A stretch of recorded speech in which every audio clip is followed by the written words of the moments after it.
The pyramid is very, when you look at the pyramid, the population of the women in this, the workforce of the women is much higher.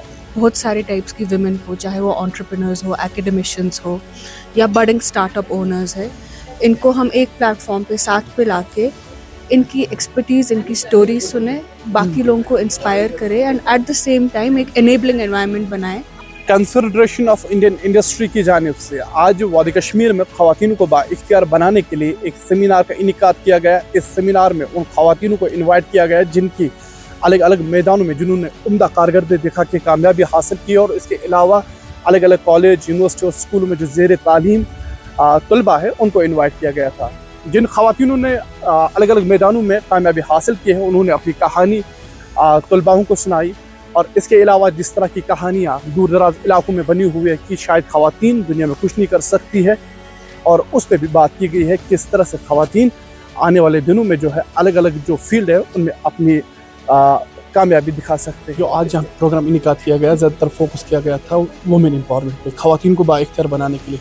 थोड़ा तफसील में पहले बताना जी, ये second edition था she Leeds programme का, जो कि कन्फेडरेशन ऑफ इंडियन इंडस्ट्रीज़ पिछले साल से कर रही है। इसमें बेसिकली हमारा मोटिव ये है कि हम बहुत सारे टाइप्स की विमेन हो, चाहे वो एंटरप्रेन्योर्स हो, एकेडमिशियंस हो या बडिंग स्टार्टअप ओनर्स है, इनको हम एक प्लेटफॉर्म पे साथ पे लाके इनकी एक्सपर्टीज़, इनकी स्टोरी सुने, बाकी लोगों को इंस्पायर करें and at the same time एक एनेबलिंग एनवायरनमेंट बनाएं जो बाकी औरतों को हेल्प कर सकता है अपने करियर्स में।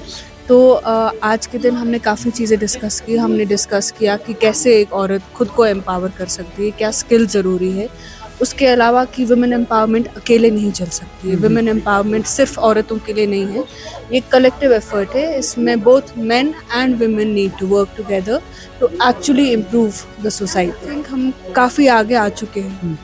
अभी टाइम वो नहीं है जो आज से 30 या 20 साल पहले था। I think women have got a big platform, ठीक है, बट अभी भी काफ़ी चीज़ें हैं जहाँ पे हमें काम करना है, और उस काम के लिए हमें मेन का सपोर्ट चाहिए, मेन की इमोशनल इंटेलिजेंस चाहिए। फॉर एग्जांपल, अगर फ्रॉम पर्सनल एक्सपीरियंस अगर कोई सुनता है कि एक फ़ीमेल कोई ऑर्गेनाइजेशन चला रही है, तो वो I don't know gender bias है या एक मेंटल कंस्ट्रक्ट है, उनको फीमेल अभी भी वीकर सेक्स लगती है।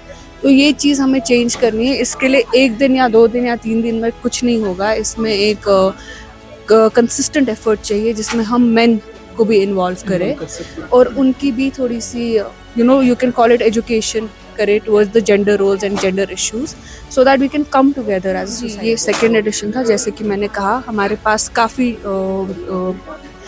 बैकग्राउंड से वेमेन आई थी। फॉर एग्जांपल मिस दिलफरोज काजी यहाँ पे थी, she is an educationist and an entrepreneur. हमारे पास मिस नसीम शफाई थी, पहली कश्मीरी पोएटेस, और हमारे पास मिस दीबा सरमद, मिस इफ़त थे। इनने काफ़ी टाइम से काम किया हुआ है, इनके पास 20 साल से ज़्यादा एक्सपीरियंस है। तो इनकी एक्सपीरियंस आज हमने पूरे ऑडियंस के साथ शेयर की। जो बडिंग एंटरप्रेन्योर्स हमारे पास आए थे कॉलेज से, स्कूल से, उनके साथ एक्सपीरियंस शेयर की। और at the end of the session we have decided कि हम इसको यहाँ पे छोड़ने नहीं वाले हैं। एक कलेक्टिव कंसिस्टेंट एफर्ट रहेगा जो हम पूरे साल करेंगे, अगले साल भी। खुद में भरोसा रखिए, आप लड़कों से कम नहीं हैं, और लड़कों की अलग स्ट्रेंथ है, आपकी अलग स्ट्रेंथ है। आप कभी ये मत सोचिए कि आप पढ़ाई करके कुछ हासिल नहीं करेंगे। You have, your voice has the power to move stardust.